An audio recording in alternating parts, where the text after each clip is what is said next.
Willie D Live. Be everywhere, man. Every time I look up, man, you on a picture with somebody doing something.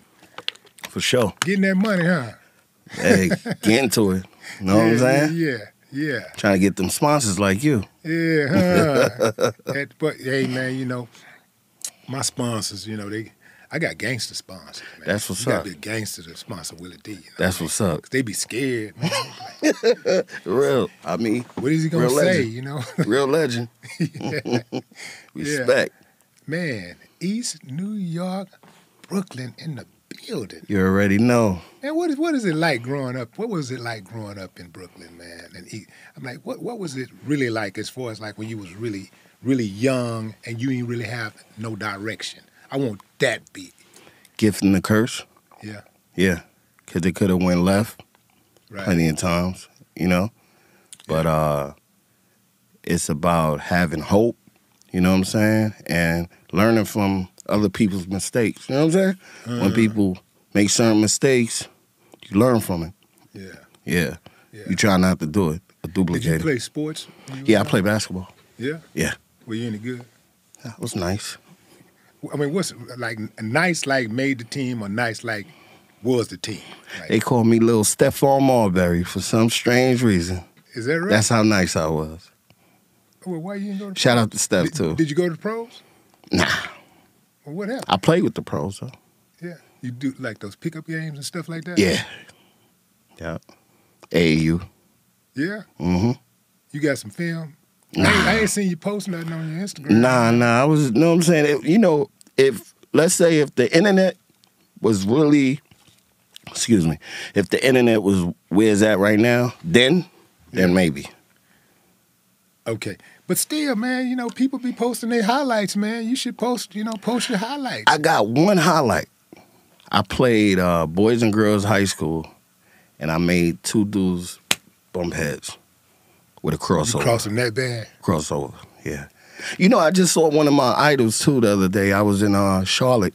He came out, the party, AI. Shout out to AI, too. Oh, yeah. Allen, man. Yeah, so That's I watched them. Yeah. Yeah. I watched Great them, dude. too. So Yeah. Could your crossover measure up to Allen's? Nah, never. That's I give credit where credit is due. Close. What's crazy, man, I was just watching Allen cross up Michael Jordan. Yes. Like on a video a couple of days ago. Yes. Allen was wicked with that crossover, man, and fearless. Yes. Like I still don't know of a ball player who could go into the paint that was that small, who was unafraid to go into that paint like he did. Fearless. And it was almost like he was he wanted it. It wasn't like he was expecting the contact. It was like he wanted the contact. Yeah. Allen Iverson, one of the toughest dudes to ever play the game. You know, that's how the music industry is. Yeah? Yeah. How so? You gotta really like have that heart like he did. You know what I'm saying? Because you know doors closed. Yeah. You know, oppositions, they call them ops now. The young boys call them. They Yeah. come around and you gotta move around. Right. Record labels.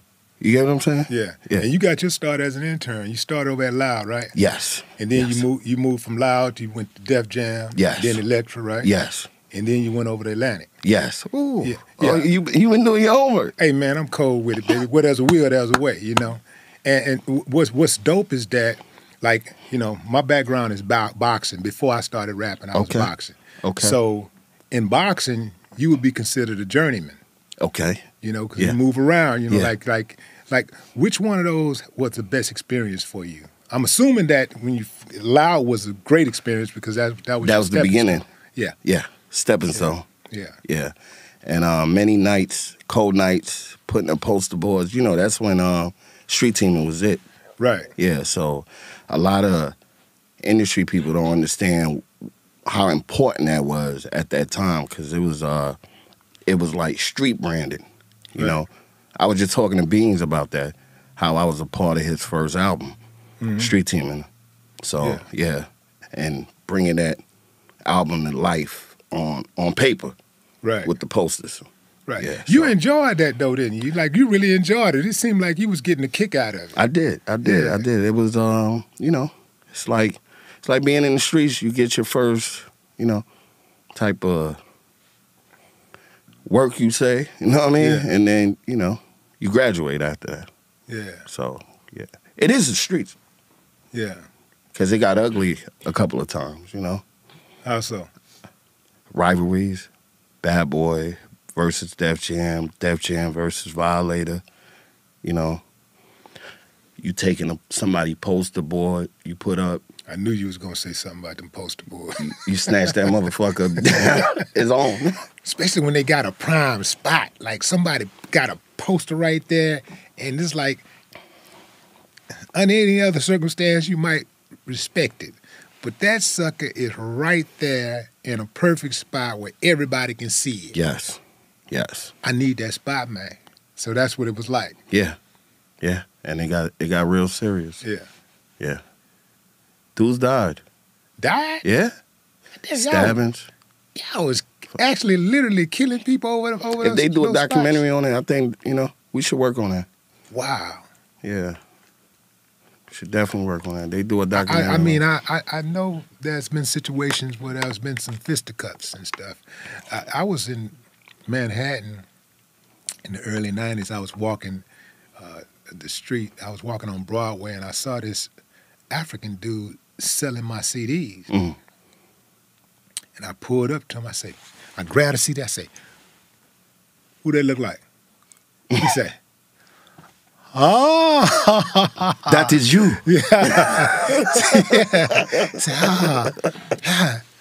Congratulations. I said, yeah. I say, where my money? He started laughing. I say, no. I said, you was dead ass serious, I said, no. though. I said, Yeah. where's my money? Yeah. He's like, I say,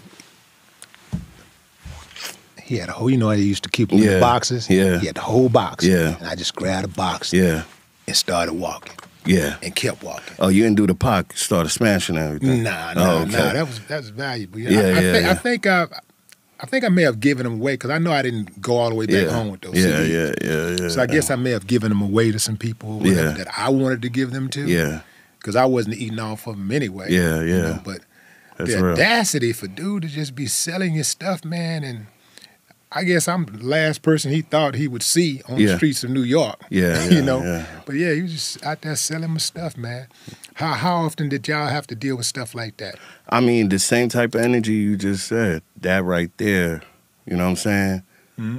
The fact that, you know, your hard work is on somebody else's hand and they getting paid for it. You understand? And you probably getting what? Sometimes 25, 50 cents out of it. You know what I'm saying? And they don't understand at that time Yeah. what, you know, because certain labels, you know, whatever, I don't want to get into the details of what labels do, but you know what I'm saying? Certain things don't go as planned. So when you see that, you felt like you was getting robbed, right? Absolutely. Yeah. Robbed without a gun. Yeah. Definitely. Yeah. And then there's a flip side to that though, because when you're not known and you're not under a record label, what happens? That's free promotions. Right. Yeah, but when you on already, you feel like you're getting robbed. So Right. I can Yeah, understand. definitely taking food out of my mouth. Yeah, And at the time, I didn't have kids, but I felt like you were taking food out of their mouths too, because everything I was doing for my future kids. mm-hmm. Yeah. Mm-hmm. Man, let's talk about your name, BMF. BMF Wavy. Do you ever get any slack for having that acronym, that Black Mafia family? Mm. You know, like, and do you miss any opportunities you think because of having that name? Not really. In the beginning, it was like, okay, is he really BMF? Is he Stamp? You know, and after a while, shout out to Maintain. You know, that's the bigger homie that stamped me. You know, out of Brooklyn, Brevoy projects. You know, Yeah. the Now, same. how does one get stamped? it's different ways, you know. I come in on the entertainment side of the family. You know, you got some that got put on, you know, selling drugs or whatever. You know what I mean? Mm-hmm. So everybody get put on differently, you know. So at a time when I met Maine, he came in at a time when I was actually when I created this brand, I was repping Dog Pound East with Snoop Dogg. Okay. And Daz and Corrupt. So I basically did what they was doing on the West Coast. I was trying to really take it on the East Coast, almost similar to what he's doing right now with Death Row and Death Row East that Pac was trying to do. So how'd you come up with the Wavy? Well, the Wavy came in with the wave, just how I move. Like you said, I'm all over the place. Yeah. You know what I'm saying? And you know, they like, damn, how you get into different places like that? How you get around certain celebrities like that? But they don't know that I have a history in this game, off of what we just spoke about. Yeah, that's what came. Now I know the 718. I know the 718 is Brooklyn, the Brooklyn area code. But why not? Why didn't you go with 212? Because that was the previous area code. Wait, what's up? Only a New Yorker will laugh at that. How you know? I remember 212, yeah. Because 212, they changed it, if I'm not mistaken, in 84. Yeah. It was changed in 84. Yeah. To because, you know, you had so many more cell phones and, you know, new people moving in and all that kind of stuff. So it moved from the 212 to 718. Yeah. To cover, it's Brooklyn, Queens, it's Bronx, and it's Staten Island. Yeah. Right? Mm-hmm.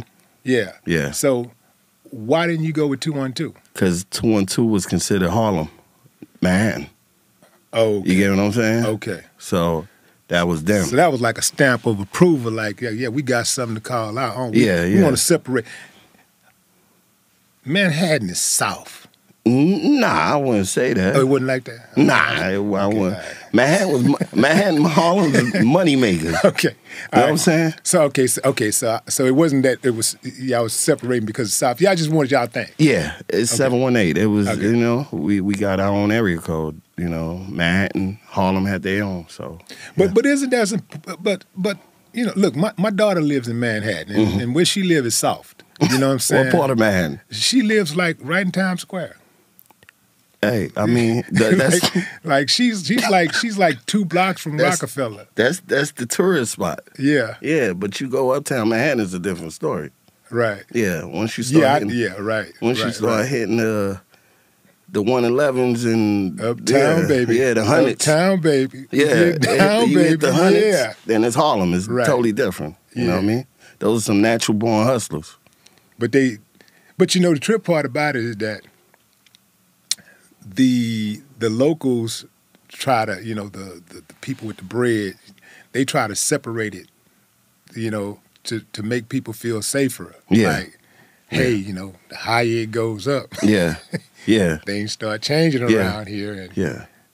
Yeah. But Harlem had you know, you watch Paid in Full? I did. Yeah. So Harlem had they had hustlers and gangsters. Yeah. Yeah.